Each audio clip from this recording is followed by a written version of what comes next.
Hello, and welcome to Sobercast, where we provide AA speaker meetings and workshops in podcast format.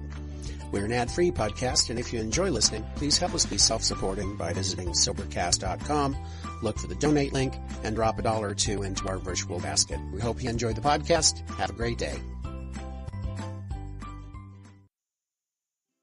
Good evening. I am Evelyn T. I am an alcoholic. And it's a real privilege to be asked to speak. Now, the pleasure may come later. Right now, it's not a pleasure. Right? But that is part of a miracle, to be asked to speak, when for years I was told to shut up. Not asked, told to shut up. And it's even suggested now from time to time for me to shut up. And incidentally, whatever I say is my own opinion of Alcoholics Anonymous. As such, no one speaks for AA. Of course, I have been asked in my home group to keep my opinions to myself.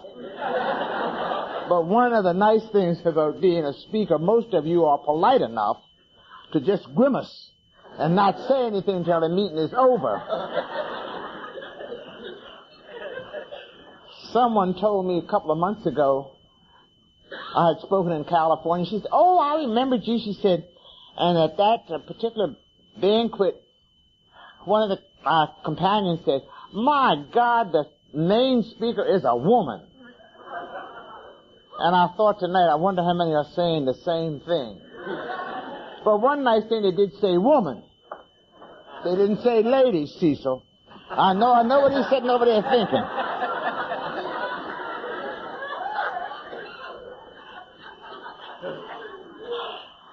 I'd love to change this story.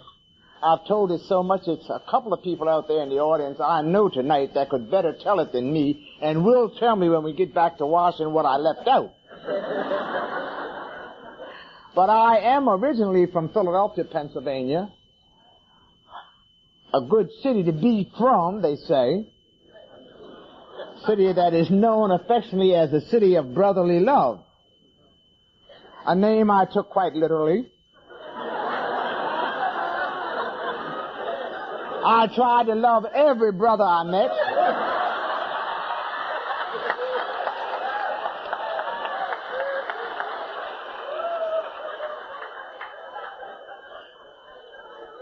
And what with the changing times, I'm so glad it wasn't named the city of sisterly love. Because I don't know what kind of story I would have had to tell. And I say that because I was willing to go to any lengths for a drink. Just thank God I didn't have to go but so far, but I was willing. Now, not always able, but willing. You know, often you get misquoted. But one nice thing about the fellowship, it is just that. People will always help you with your inventory, especially. And one time when I was showing, one of the many times I was showing lack of humility, one of the young men in our group said, "You know, Evelyn, you're not that much of a dynamite speaker. It's just that most women don't want to get up and tell an ugly story like yours." They'll help you to get some humility. Then we have a place in Washington that's known as the Magic Monastery. Each village and hamlet has one. The Crazy House, the main Crazy House, you know. But ours is known as the Magic Monastery of St. Elizabeth. There's got some friends from there. And I say this about the mental part of the illness. I spoke there one night, and for some reason I went in depth on the mental part of my illness. I don't know whether I was trying to impress them that I could identify or what. But when I got ready to leave, one of the patients was standing by the door, and he says, "See, you go home every night?"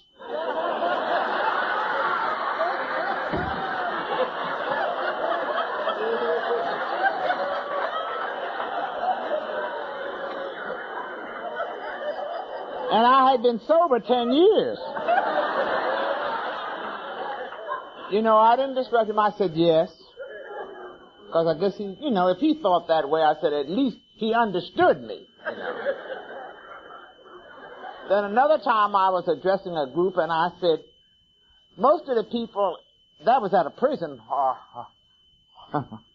Well, then it was a rehab, sort of, but it was still a jail.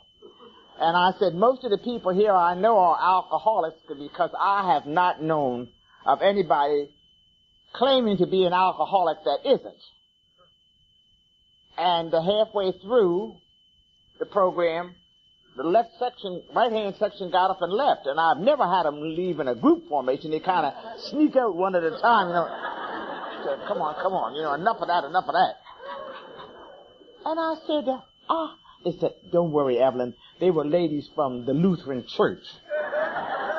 And I would not be outdone. I said, I still believe there's some potential alcoholics in there.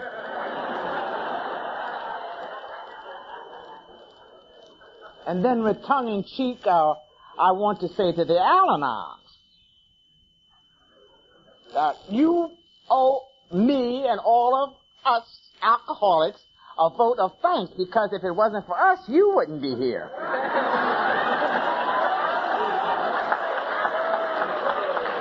I like to endear them to my heart. I've already taken my inventory. You don't have to take it. You hear a lot of things in AA, too, that I haven't read in the big book. They just come out of nowhere. And one of them is, you don't take anybody's inventory but your own. I haven't ever seen that in the big book. Never. So I get around that by saying I don't take inventories, but I make close observations. There's a way to get around everything, and I do. But now, standing up here tonight, it was rather difficult, though, after the gentlemen or the men speak, and then a woman gets up here and tells the other end of the spectrum, I feel like the before and after. Last night Cecil told about the after. He told about the program. But I'm going to tell you how it was before the program. And I know some Now, I would also like to say this, that I never mean to be vulgar or common. And I know some people get very touchy after they've had a few days of dryness about profanity. So if I should use some profanity, don't get upset, because if you don't know what profanity is, you won't know I used it, right?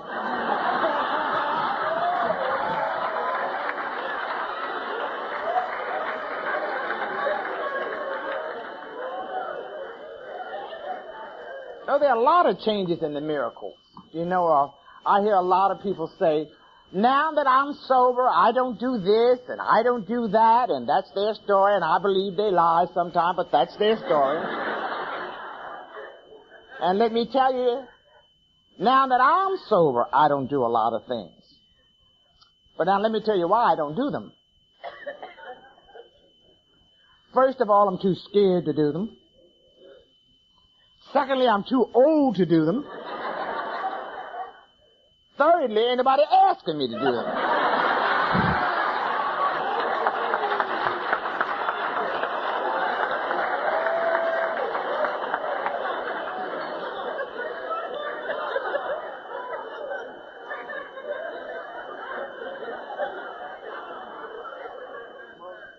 Of course, we take no issue or controversy with outside issues, but at the last popular current events of the United States, that leaves Cecil out of it, there was some talk of harassment. And I was just trying to think, and some new member said to me, don't even let it enter your mind, Evelyn, about sexual harassment. I said, what do you mean? He said, probably the only time you was ever sexually harassed was when the doctor brought you into the world and spanked you.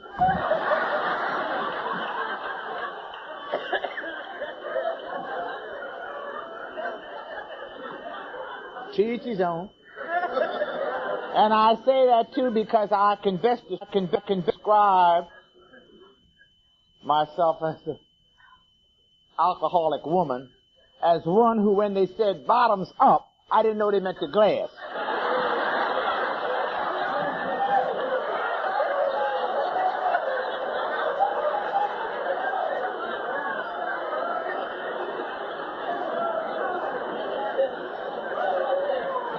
See, I was quite a social drinker.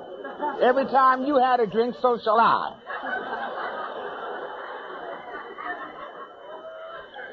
And then, too, prior to coming into the fellowship, when I was trying to find somebody that I thought was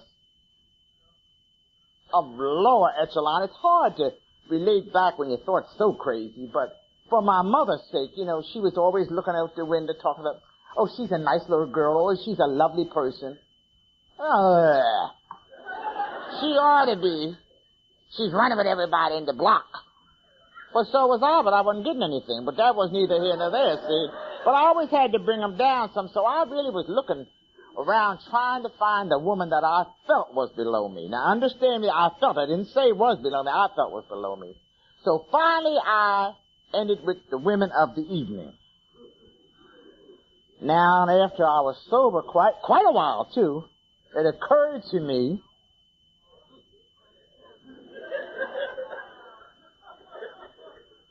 that the only difference was, well, I can best say it this way. The Lord loveth a cheerful giver.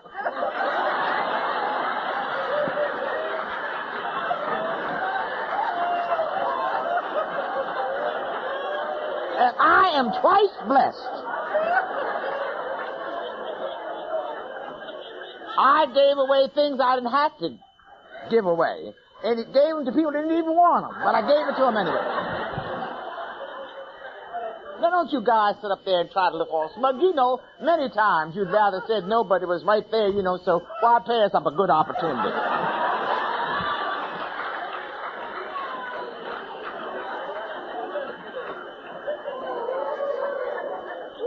Of course, I try to redeem myself on that by using the word love. Well, you must admit, I know there are a lot of changes and things in the dances. They dance separately and all. But I really wanted to be a part of someone, and I have not yet heard of anybody having any sexual relationships without being close, bodily close. Now, if they have, I haven't heard of it. So you see, I thought that was love. That's what I call love. I loved a lot of people, too, I'm going to tell you that. And I thought they were in love with me, but that's a whole other story. That's not a prerequisite for alcoholism, but it does help a lot. And I asked, because I was just sitting next to him and I've annoyed him the whole meal through and I owe him this. I asked him, somebody I understand was not at all pleased with him speaking about a certain religious group last night. And I said, now I'm going to have to delete some of my story. Because nothing annoys me any worse than the average male to get up and talk about a good Irish Catholic. What they did and what they didn't do. I demand equal rights. And I defy any Irish Catholic outdo a black Baptist.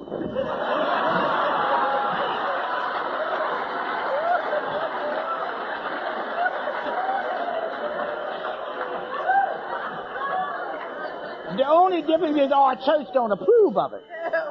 But we can raise just as much hell, hear me? So give us that right. Oh, by the way, too, both of my grandfathers were ministers. And you hear most of us say we come from a good Christian home. I'm beginning to wonder if that's not a wrong way to raise a child. Since all of them come from a good Christian home. But in my young, like my grandmother, too, was more of a minister than my grandfather was. And all I heard was, what thou shalt not. Thou shalt not do this is a sin. Thou shalt not do that. To do anything but breathe on Sunday was a sin. So I said, well, what does one do that one enjoys? Since everything's a sin, they couldn't tell me. So I made a decision early in life that I was going to hell and why take any detours. You know what I mean?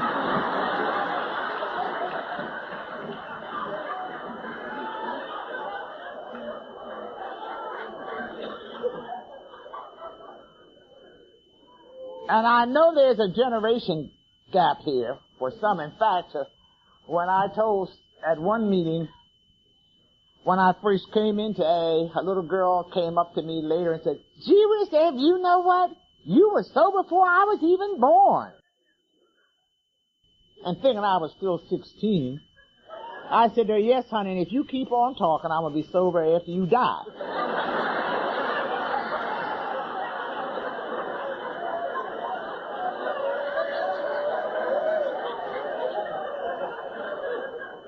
And just to save some time for those of you who can't add like I can't, you saw me staying for 38 years, so you know I didn't come in here. They didn't wheel me in as an infant. So I'll save you some time, God willing. Next month I'll be 72 years old, so you don't have to tell me.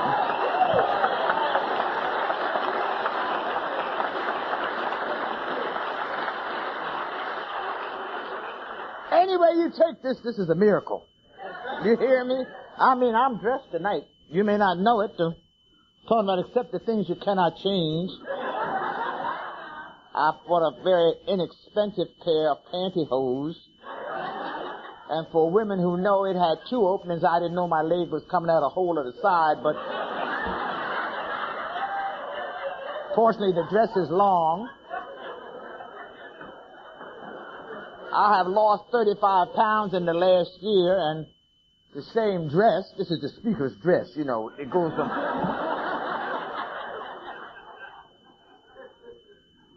And when I tried it on tonight, I said, "Ooh, I didn't know I'd lost that much weight." I hadn't. The elastic was out of the waistband. So if I come through there, I'm not streaking or not stripping. The elastic has given away altogether here. But it was too late to make any changes. So, I really had to say the serenity prayer, the long and the short version. We won't go into the short version because, but you know that one too. But anyway, I started drinking in high school for no other reason I know that it was wrong. Now, that's not much of a reason to start, but that's it, I wanted to be part of the in crowd. I was one of those who always said, let's get drunk and be somebody. I don't know what I was going to be. Whatever come in my mind, that's what I am. So, I also know that many of you didn't drink wine. I also know many of you lied, too. But years ago, the wino was considered at the lowest of the alcoholics. Everybody said, I ain't drink no wine. That's a low-lifted one. But I started with wine, and if you ever hear old blabbermouth like me and you knew, and you say, when they're going to shut up, if they go through the whole gamut of drinks and then say they started on wine, the story's almost over. But not mine. I started with wine, and I ended with wine, and in between I drank anything you bought. I had my preferences, but I drank anything. All it had to have, only prerequisite, would it make you drunk. Not let's have a drink. I always say, let's get drunk. I didn't know that. That's really what I was saying. Let's get drunk. I never said, let's have a little drink. In fact, a little drink I didn't want, And I see the pattern of alcoholism. Of course, I get all confused with my story because it's confusing. I can't tell it right then. I know that I showed tendencies towards alcoholism early in life. When we'd go out to a club and dinner club maybe, and I wouldn't dare eat behind you because that was unsanitary. But I'd look and we'd say, well, let's go on. I said, well, you didn't finish your drink. And they said, well, I thought we were going to another bar. Yeah, but you paid for it, and I'd go down the line and drink all the dinner. I didn't think that was alcoholism. I thought that was being saving, And I want to tell you, I have nothing against the Al-Anons because I married a very active drug addict, so I belong in that. In fact, I've been in Al-Anon. But nothing is more discouraging to me when I go on a 12-step call and the wife looks at me, and you notice usually it's the wife. The husbands have long been gone. And says, I just poured it down the toilet. Wait. Don't do that. Don't do that. You don't have to pour it out. Just that he doesn't drink it. I still have a healthy respect for alcohol. Now, don't get it wrong. I loved alcohol. And if I could, I would drink. But I can't. It's just that simple. I don't turn my nose up at it. In fact, I'll tell you what a sensitive nose I have. I was in a Chinese restaurant about 8 years ago, and their food has a very pungent odor. And I said, an old-fashioned. I hadn't even turned around. The girl said, Turner, how can you tell that's an old-fashioned? And I turned around, it was an old-fashioned. Now, when you can tell the smell from behind you, you know what alcohol is, right?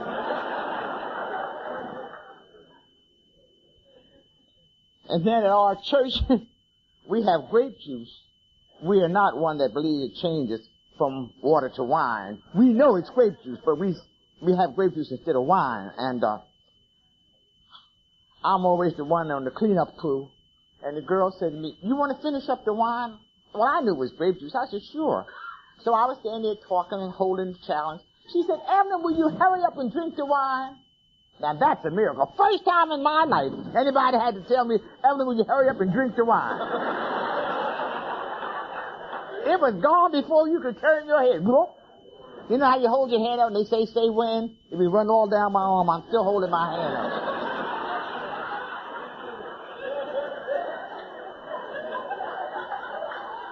I know some people said they didn't like the odor, they didn't like the taste. I loved it. You hear me? Everything about it. The taste. When it gets along here and it burns down and it gives it, ooh, and you go, it crosses your eyes and says, ooh,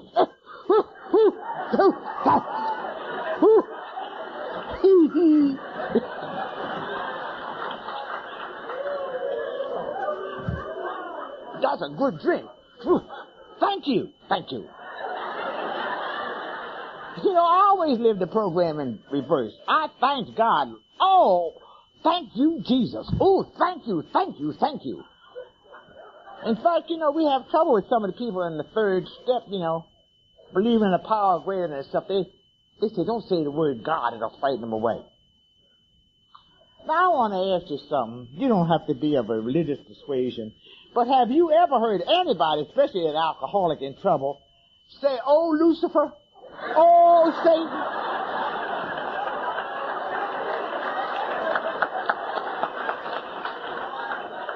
It's, oh, Jesus, oh, my God. Oh, Lord, please. Thank you.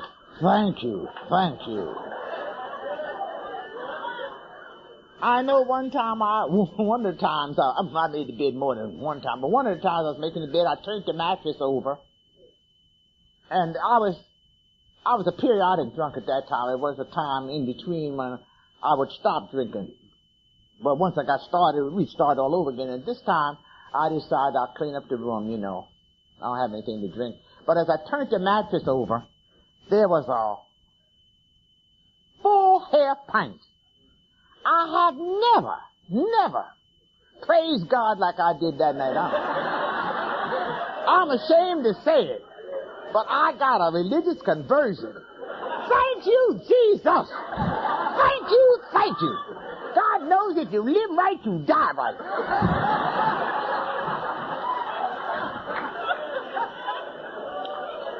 I meant that. I was happy. In fact, I was so happy when I come in 3 days later, I fell right on the springs. I hadn't even turned the mattress back.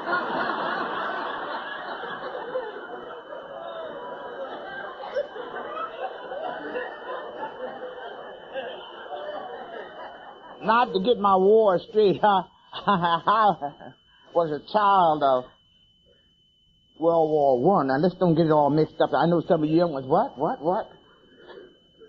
War II. I went to work in the Philadelphia Navy Yard. Oh, and incidentally, I didn't want to be an alcoholic because to me an alcoholic was a skid row bum. And I must say in all fairness, and it was a man up on the bower out, a derelict out in California, all raggedy and dirty, sleeping under wine bottles. I later found out all the men on the bower were not alcoholics. And I remember my one prayer was, oh God, I don't want to die like a bum. I don't want to stop drinking, but I don't want to die like a bum.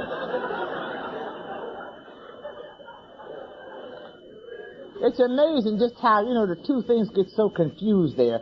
But anyway, I started working at the Philadelphia Navy Yard, and I finished blueprint and drafting school, but they put me on as Rosie the Riveter.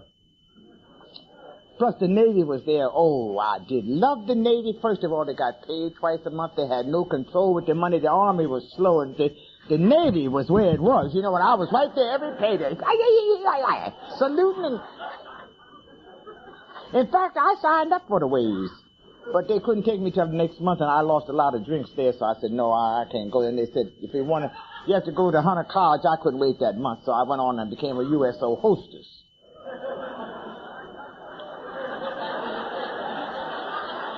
An unpaid hostess, please. Of course, they did ask me to leave because they didn't like the way I danced. I was an interpretive dancer. I put things on your mind that you might not have had there. Suggestive dancer. But anyway, it was here that I first met. I had never seen any black men that couldn't speak English. And I spoke to this soldier, and he smiled. And I saw he was friendly, but he kept smiling. And I later on found out he was Senegalese, French. And then he started babbling off in French. Ooh, hold it. But you'd be surprised how quickly you can learn the language of love. I, we, and see, and we. Put your money where your mouth is, baby. Put it right there. I opened up a whole new bag of worms. Well, let me see now. That's enough of that. That certainly gives you some idea of what I was like. They say that alcoholism is a family illness. And incidentally, if I were to apply for a job as an alcoholic, I would be overqualified. A stepdaughter of an alcoholic. I married a man who was addicted to drugs, and there were times, as I said, I could have been an Alatot or an Alatine. I have not heard of IA sending people to Al-Anon. It's usually reversed, but they got so tired of me and A to give them a break, they sent me to Al-Anon. Because every week I had a problem with my husband, a marital problem, you know, and I would hold my hand up. Just for example, you don't get this breed in here anymore, you know. They've been, well, decoded or sometime they get here. But I come right off the street, see, you know, rough, a diamond in the rough. It was so rough you didn't see no layer under it. And I'll give you an example of the kind of member. Every Wednesday I had my hand up. They said there were no stupid questions in there, and I believed them. And they would look all down the table, you know. And this time they tried to ignore me, but it was a newer girl there, and she said, she's got her hand up. They saw it. They said, yes, Evelyn. I said, you know, last week I told you all about my husband, and you all told me to let go and let God. And I was sincere. Now, really, I know you're going to laugh, but I was sincere. I said, well, that old bee down the street got him. She don't look like God to me.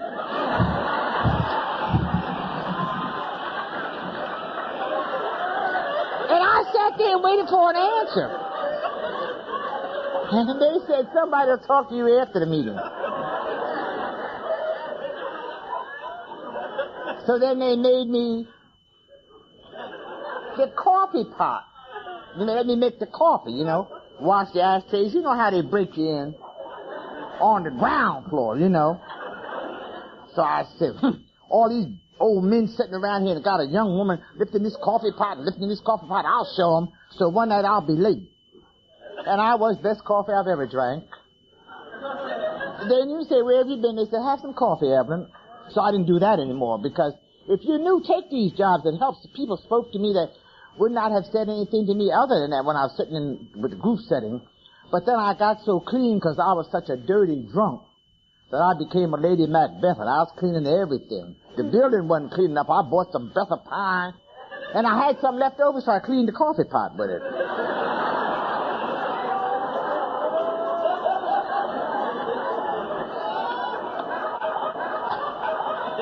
I'm talking about miracles within the fellowship.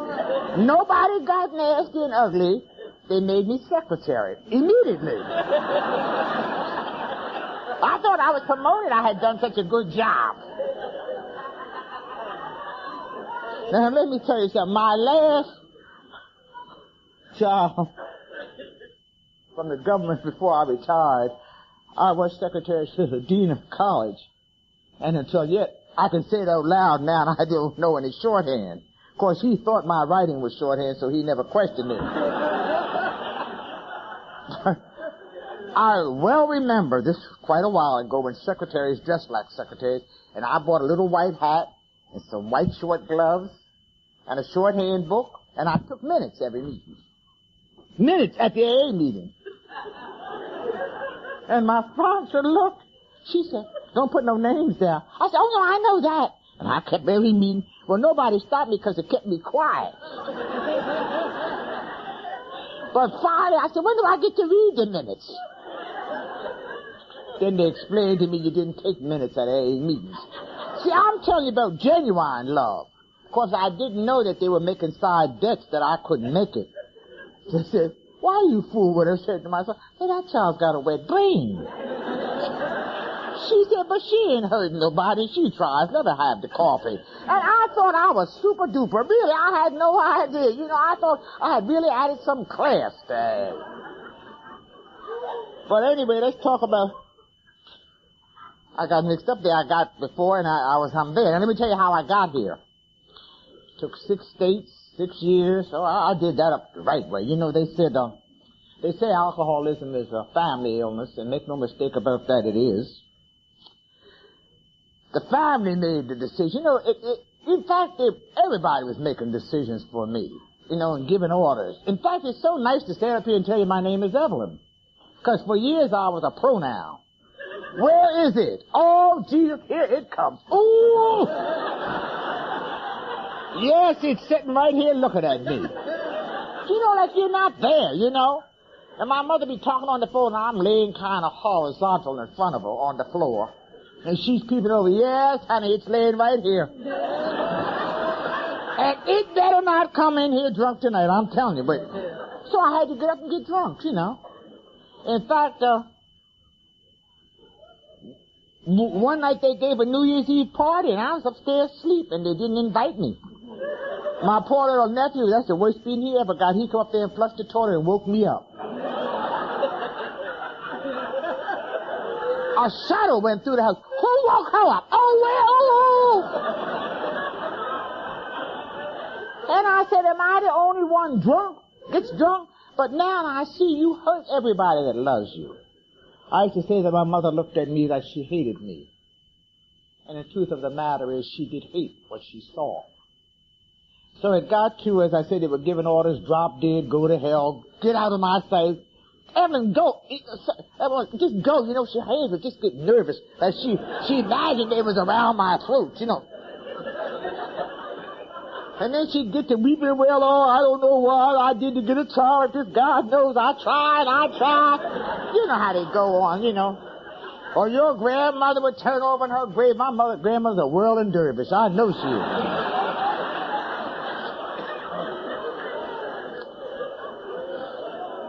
Oh, but let me go back a little further on part of the story because I have certain parts that are requested. And I know I said, and they said, you didn't tell about that. Now, we hear about blackouts, right? Now, and maybe this was a semi-blackout, I don't know, short-term blackout. But I have very large feet that go with my body. But just recently I started wearing shoes that fit my feet because I thought the smaller the shoe, the cuter you looked. I didn't know the more weird you looked at. Your face was so contorted with pain. But I used to come in and I was one of those drunks got all dressed up to get drunk. You see those kind of women, false eyelashes, false hair. Sometimes I'd have so much false hair, I'd throw it back. I thought it was mine. I threw it off one night. Feathers and false eyelashes, glitter. You know. Let the good times roll. The Queen is here. You know, all that kind of stupid talk. So this is towards the end of my drinking, and even going to instruct me on how to act at a party. They got my face between. They really didn't want me to go, but I overheard them, so they had to invite me. They said, now look, Ev, listen. This is going to be a nice party. Please don't go down there and show your rear. Oh, I got insulted. I said, do you know I got class I haven't even used? I haven't even used it yet. I didn't find it, yet. Anyway, I got all dressed up. And the statute of limitations had passed. I know it paid for those clothes or not. I was charged. I was like the charge of the light brigade. Every place I went, cash a charge. Charge! That's the part. That doesn't go in your inventory, but it should. Because that is a character defect, But anyway, I never will forget, I came back and I had these red patent slippers. And I came in, usually what I do is come in and let you see my shoes. And because I had such large feet, they usually were expensive because you couldn't get cheap, big shoes. So then I'd take them off and say I was the barefoot contessa. But this night I was trying so hard to make an impression. This is about the first drink. See, I had a couple of beers, to get myself together. You know how you have to be just right when you get there, mellow, in case they're slow, serving. You know how you get the butterflies. You run into a party late, and they're trying to talk. You say, wait. Evan, wait a minute. I got to go to the kitchen and get a what'd you say? You have to get settled. So I had put a few under my belt when I got there, and I excused myself to go to the ladies' room. Somehow I got mixed up. And when I came back downstairs, and I used to smoke not only long, fins, I smoked, had a cigarette holder, a lady. I always wanted to be that sophisticated lady, the famous Duke wrote about, with the tall stemmed glass. Somehow it got around to a mayonnaise jar, I don't know, but anyway, I always wanted to be drinking out of a cocktail glass, holding it up, so. I came down and I sat down and crossed my legs and I said, may I have a light? And even the women started looking. I said, damn, I didn't know I looked that good. Now, I must have had a mini blackout, because what had happened was, instead of taking off my shoes, the only thing I had on was my shoes.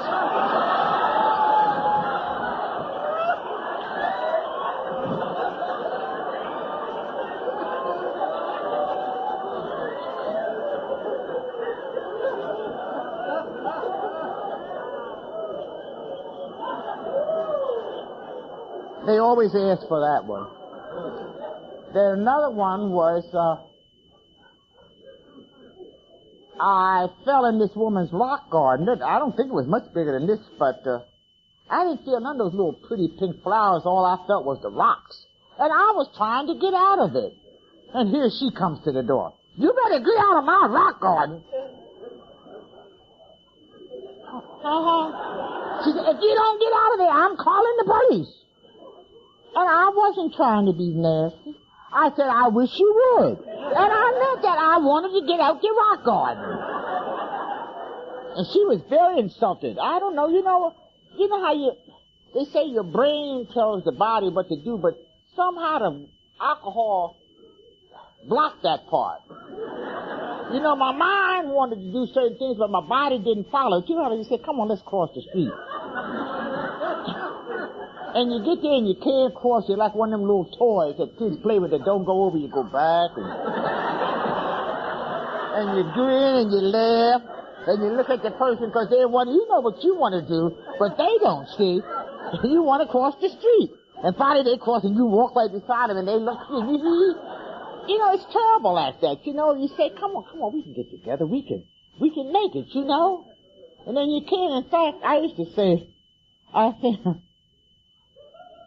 the worst enemy a woman alcohol has is another woman. And I'll tell you why. Most of the neighborhoods always had a crazy Mary. I didn't know they were alcoholics then, but they were way back generations. The women would get drunk and get buck naked and run down the street with a candle. They had become religious, the crazy Marys. They was drunk. I didn't know that then. But as I'm saying, so I almost lost my point there talking about the crazy ones. But I know this, I hate to say this, hurts me, but it's still a man's world.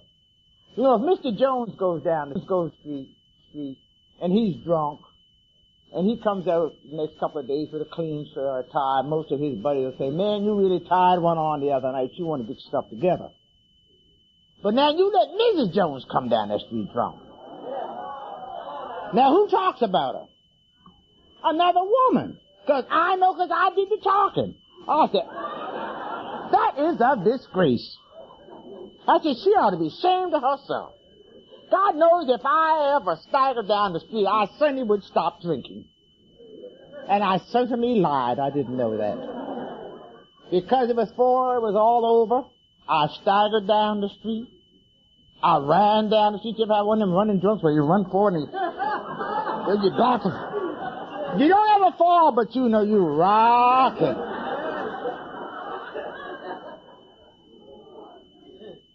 I've got knocked down the street. And sometimes I just laid on the street. I got tired. So, don't say what you won't do. Keep on drinking and you will. I have it to say to you, if you are an alcoholic and you come in here and say you said too much then. But if you're dumb enough to say you had a blackout, don't waste no time talking about what you didn't do.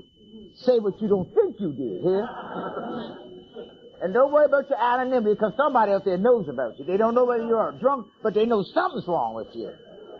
And if you don't believe that, as long as I've been without a drink, one of our groups was meeting at a new church. And they were sitting there making the financial arrangements with the minister. And one of the deacons went through and somehow they mentioned my name. And the deacon said, oh my God, y'all ain't talking about that old loudmouth Evelyn T to work the Navy Yard, are you? That was 30-some years ago. Now, if my name rang out there after 30 years, you don't even need me talking about my anonymity. In fact, I'm kind of glad to tell you what's wrong with me, because for years nobody knew, Even my grandmother, who I know loved me, said to my mother one time, Helen, something's wrong with that child. She didn't know what, but they knew from the little kid up that everything wasn't hitting on the right age. So, all right, now that's enough. Now, how did I get here? I said 6 states, Philadelphia, of course, I did quite a bit of drinking in Atlantic City. That's a lovely place for drinking. 24 hours. The first time I went there, the bar stayed open 24 hours.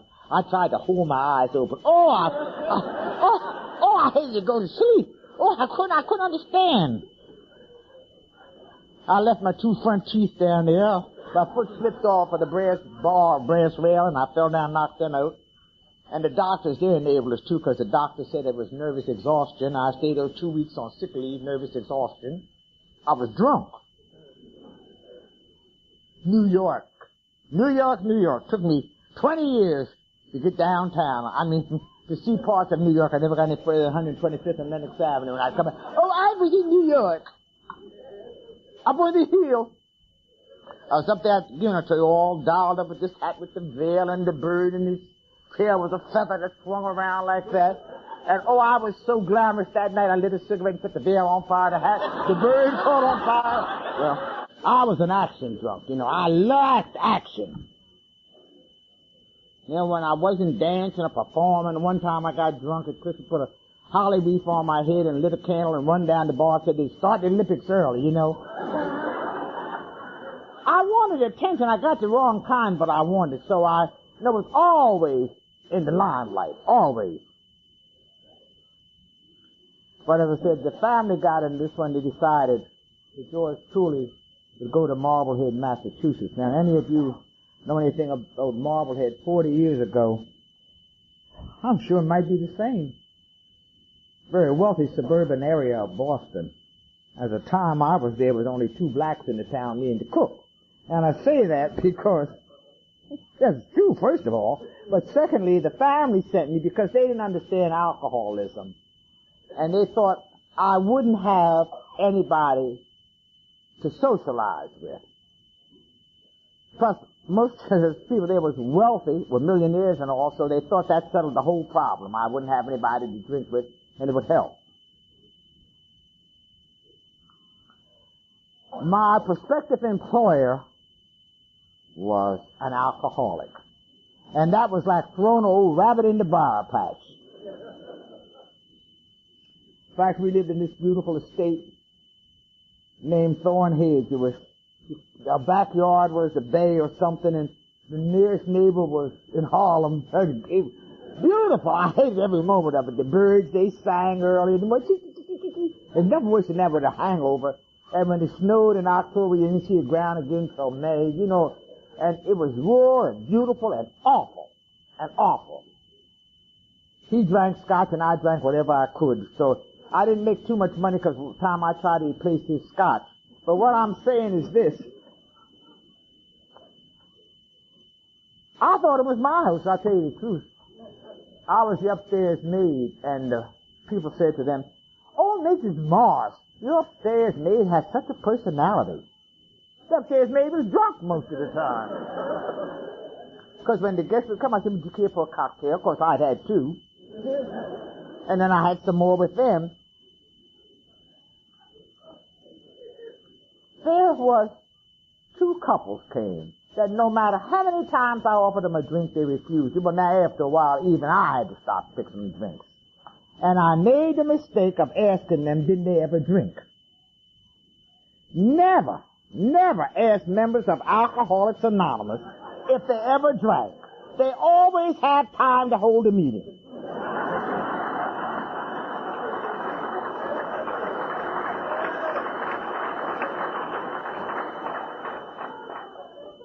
They like to talk to me sober. I said, oh, God, I wish I hadn't asked them.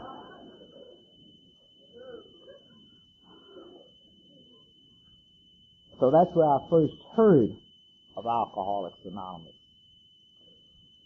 I came back and I read about, I think, the Jack Alexander story. At that time, I was putting water in my employer's whiskey, or maybe it was ahead of this. I get the story mixed up here, but always I identified with the alcoholic. So I told him, gee, when I go home, I'm going to tell Daddy about it. Daddy was my stepfather, and I say that with all sincerity. I did not suffer because he was my stepfather. I suffered because he was an alcoholic. And I truly cared about him. And many times, truth comes in miracles in many different ways. Some might have to die that others can live. And it was through trying to find help for Daddy that I found AA.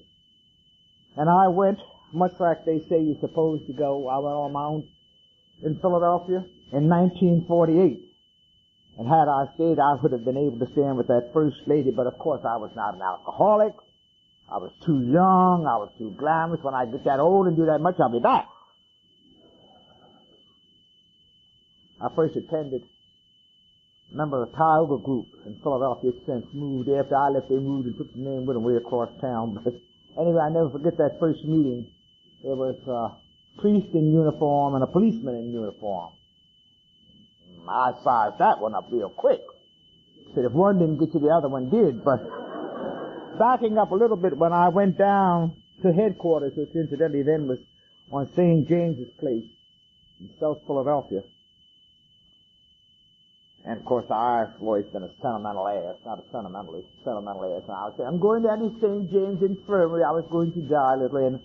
But I went there with a big lie on my face. And first of all, he didn't ask me what a lovely young thing like me was doing there. I thought that was strange. So I said to him, you know, I drink a little too much, a little wine and beer. If you call a half a gallon of dark port with as much ram's head ale as you can wash it down with a little, okay, a little. And I never forget, he sat up there with these cold blue steel blue eyes, and said to me, yes, I know they're the ones we have the most trouble with. I thought, blow it out your nose.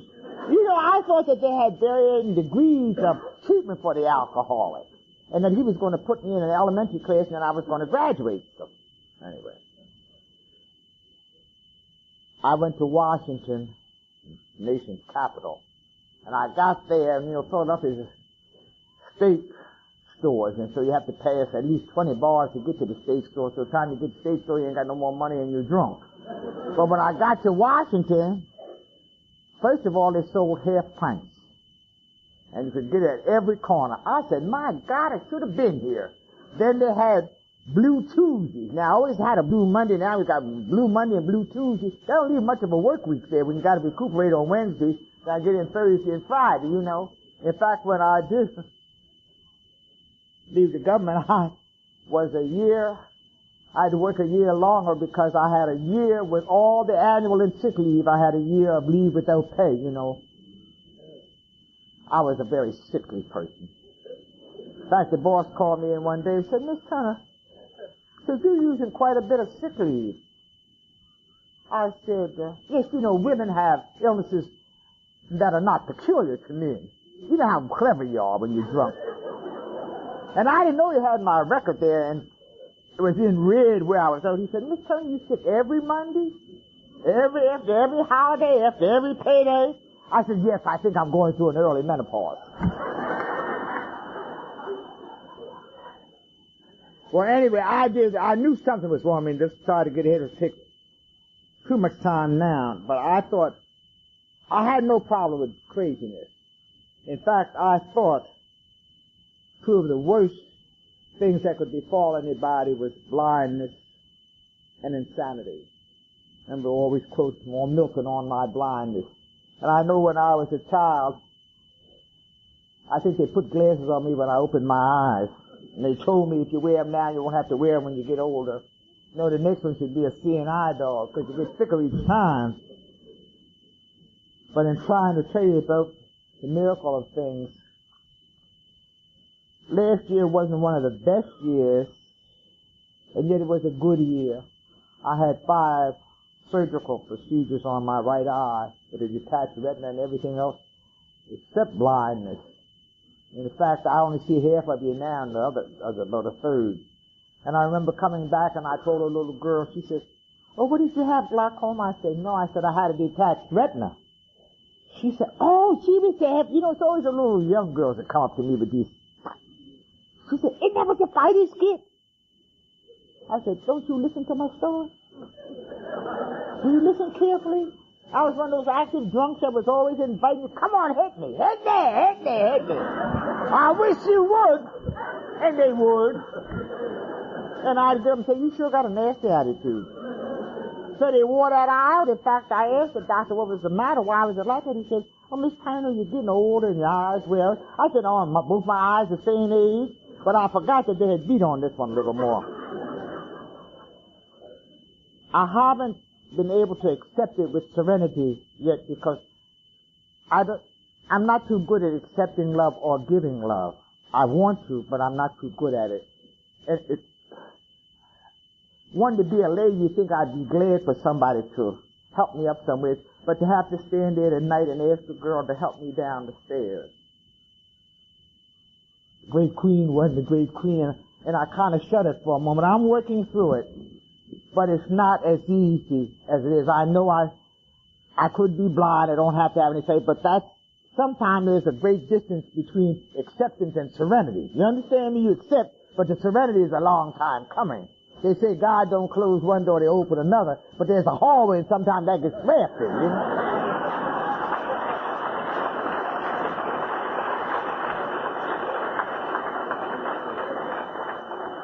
Well, I'm sorry, I'm way over, but now, let me say this. I thought the whole answer to my problem was psychiatry. In between here, somebody told me, said, oh, when you get older and get married, you'll change. So I heard and got married, and I married a man very active with drugs. And I'll tell you how dumb I was about drugs. I thought he had such dreamy eyes. I said, you see the way he looks at me so cool? He didn't see me.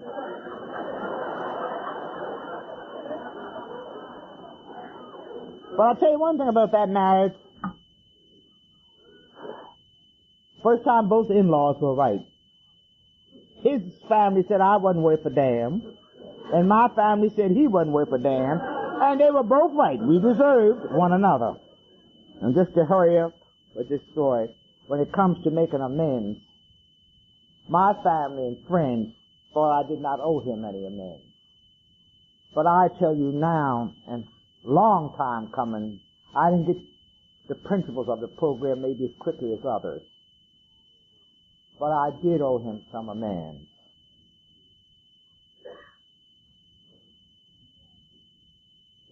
He loved me as much as he could.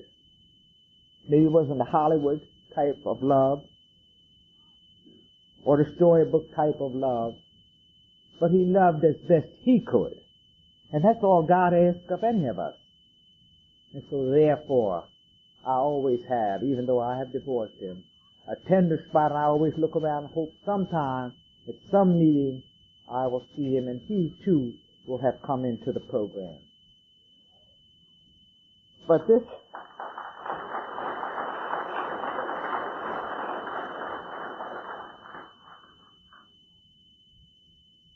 I like to get too serious, you know, it upsets me. Because I say this, when I say he loved me as much as he could, I didn't realize that till I got here, and I went through the 12 steps in a hurry and got on step 13 and run into a lot of difficulties. Some of you know those step 13. And I know it's a man's world, and I give you credit for that, but now let me say something to you. I've had the men say to me, I don't want no alcoholic woman. I'm sick enough myself. I want to ask you, what do you think you have to offer? You know, we ain't running off with no prizes with you. Just had to say that. It kills me, but I love to say it. But anyway, as I said, I went to the psychiatrist for 2 years. And thousands of dollars later, he told me in the beginning he didn't think I was an alcoholic. The man talked for maybe an hour more. I don't know what else he said. But I know when my money ran out, his time ran out about the same time. And he sent me to the alcoholic clinic. Now, I don't think you send most patients, you know, that are not alcoholics, non-alcoholics to alcoholic clinic. But, you know, I went to him and I used to go early and stay late because I wanted to see what another crazy person looked like that was focusing, working. And of course he had his things so arranged I never did get to see one.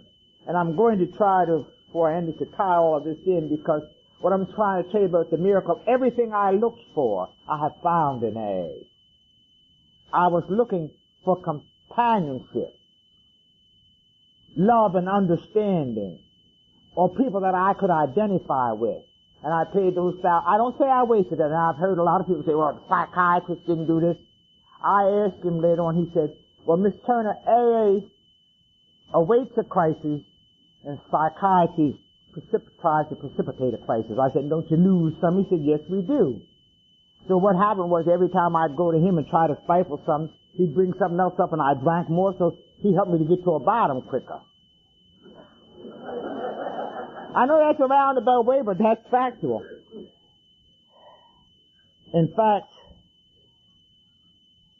I tried to end my life several times, and I don't know if I really wanted to die, or if I was just trying to bring attention that something was wrong. To tell you the truth, one time I was going to commit suicide, but I wanted the easier, softer way there. So I was going to drown, you know, because somebody said when you drown, you see all the beautiful things before you come out in a beautiful green technicolor. So I was going to this bridge, and I fixed the right spot, because I knew with my luck I'd jump off into a branch and break my hip and not walk no more. So I finished off the pints, and I held a funeral service, and I laid there and thought of all the people, how they was going to feel so bad, especially my mother. And I was going, man, you should have talked nicer to me when I was alive. I mean, I was gone. I was over. And I read up on it too. I heard that someone you meant to really die, you didn't write any notes. So I got it all set now. And I finished the drink, and I got to the door to go jump off the bridge. But it was raining. And I didn't want to get wet. Now, if I don't identify as something's wrong with you. Then you just decide what it is, you know. But anyway, I'd like to say this. Finally, how I got back to AA. I had a friend, and I've always had true friends, but I didn't know them as friends. Because a friend is someone who loves you unconditionally, but does not necessarily give you your way. And I wrote to this girl in Washington, and she said to me, well, Evelyn, if you really want to work, there's a lot of work here in Washington, and I won't have to pay any more rent, if you come, you can share my apartment, and the money I eat out with, maybe we can eat together. I came to Washington on a Friday night, and she had not seen me for many years since she graduated from college, and she moved to the islands. And she told people there, they said, "What's your friend like?"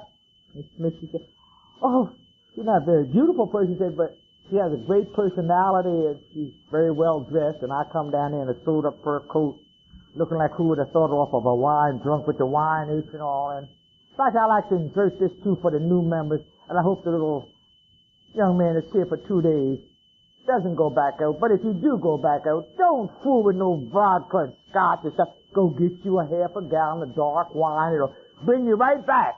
Right back! You get these dumb arguments in AA. Somebody says, how could they say there's a disease? A disease changes tissue. Dark port will change tissues. Your lips will get fatter, your eyes will get blacker, your color will change, you will itch more, you'll have more diarrhea. It's a very accident drink. See? So I came down with the wine itch and all, and here again, and I'm saying this because I was one of those that had a great deal of trouble with the God of my understanding, because the God that I had been introduced to as a child was a God of judgment. Now, if they spoke of love, I didn't hear it. I don't want to say that they didn't, but I did not hear it. So I rebelled against that. But I say it now because as I look back, I don't see how I could have missed him. Because as I said, here was his friend. God works through his people. Many times I said the only mistake he made in the world was putting people in it, but maybe not. Because that's the only way we can. I can see God in nature, but sometime when his people open their mouth, I wonder, you know. But anyway, this last time I almost made the suicide. I was put in observation, well, to say ward tank. And I had known through my religious background that the one unforgivable sin was to try to take one's own life, and yet in my desperation, and I think we've all come to that moment, where you're tired of living, and really, but you're scared of dying, and you don't have any choice. So I tried to go out, and I almost went out. But when I came out of the hospital, I went back to the psychiatrist. And as I said, I'm not Catholic by faith, but I've lit enough candles to set the world on fire. And at that time, all of the priests were dedicated and the churches were opened. And wherever I moved in a neighborhood, I always found out where the nearest liquor store was and where the nearest Catholic church, because I knew I was going to have need of both. And the last time I went to see a priest, he said, Miss Turner, you're sitting here talking about your friends. And this is the first time I've seen you, he said. And anybody would give you a drink is not your friend. And I thought, that's why he's a priest and I'm a drunk, because he don't know nothing about drinking. That's how you determine a friend, somebody that'll give you a drink. And I'm saying that because he also taught me the Hail Mary. By the time I got to A, I had forgotten any formal prayers. I'd go to say the Lord's Prayer and say my grace. But I'm saying this too because when I got sober, I wanted to find this priest and I wanted to thank him for the help he'd been. Many of them had been, but him especially. And I remember asking some of the members of the group, had they ever seen this priest?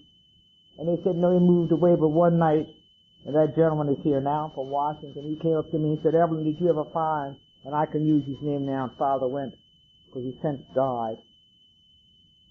Father Went was sitting in the back of the room, and I went back, and I said, do you remember me? He says, no, sir, because if I had, I should have come in with you. I'm talking about the illness and the miracle, not your station in life.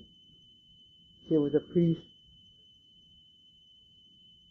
I've met a nun who was in a convent for 18 years. I've met a countess, in the book, a star fell, I've met her. I've met many people. People that I would not have met if I had not been in the fellowship. In fact, I've met one since I've been here. And I never thought I'd meet myself head on. But for many of you that know little Elizabeth down the table, that is a tolerance tester, child, I'll tell you. She'll put you in a closer conscious contact with God. She waddled up to me with something, and I didn't know it was her husband. And I said to the gentleman, "Where's that little loud woman?" He said, "She just went around the corner," and then I found out it was his wife. You see, so it's a lot of love here. But very seldom do I take the women, especially old women. Nothing get on my nerves worse than an old woman. But I truly, truly have fallen in love with Elizabeth. That's no lie. You know, she just grows on you. But anyway, I called AA, to make a long story short, and in 1953, I had neither electric nor gas. Even though I was gainfully employed at Washington Naval Gun Factory. They say you get what you need, not what you want. It would have been certainly much more enjoyable to have drank coffee made from boiling the water rather than spigot water, instant coffee. It would have been more comfortable to have read the literature by electric rather than candlelight. But I had the one thing I needed, and that was a telephone. And it was through here that I contacted my sponsor. And I'm so old, everybody's dead. She's since gone too. But I always think of that ad of when you care enough to send the very best. And to me, AA sent me the very best. She was my professional remedial reader teacher, and she knew just how to treat people like me. See as a cow, and draw a picture of a cow. You know, you couldn't just, ha, ha, ha. And she'd close your mouth, Evelyn. And of course, I could go on. Don't get nervous, I'm not going to. But I'd like to close with this, because to me, there are many big books, and certainly there was what I may call one of the original big books, because I don't want to get in any hassle with religion here now. And I don't know, perhaps another time, another place, there'll be a bigger fellowship of Alcoholics Anonymous. And I know, especially I speak mainly to the new woman alcoholic. If you men can listen and help, okay. But I think the woman alcoholic suffers just a little bit more because society is so set up like that. We're not easily forgiven. In fact, it's not always easy to forgive yourself. I perhaps have emotional scars that I'll carry to my grave. I'm sure that the great master has forgiven me, but I find it difficult. You see, if you don't forget, you haven't forgotten. You're not forgiven, or you don't forgive. But anyway, if you're wondering, well, what's the use? Sure, you'll get sober, and then what? There's a lot of things. You've heard of the miracles. But I want to tell you about some women. For all I know, that might have been some anonymity, because all of these women were named Mary. And one of them, when the great teacher met her by the well and asked her who was her husband, and she explained to him, no, this was not her husband that she was with. When I drank, I could have been that woman at the well. Then another part, he meets a woman that they were going to stone because of her loving her brothers. And certainly I could have been that woman. But the woman that I most closely would like to identify with, and I think most of the women in here do, and I had to correct this because I had a Bible student that read and said, he didn't write in on that, and he walked in, so somebody else don't correct me, the story is the same. I told him, so the meaning is the same. What cares whether he walked in or Paul did? You'll never say die.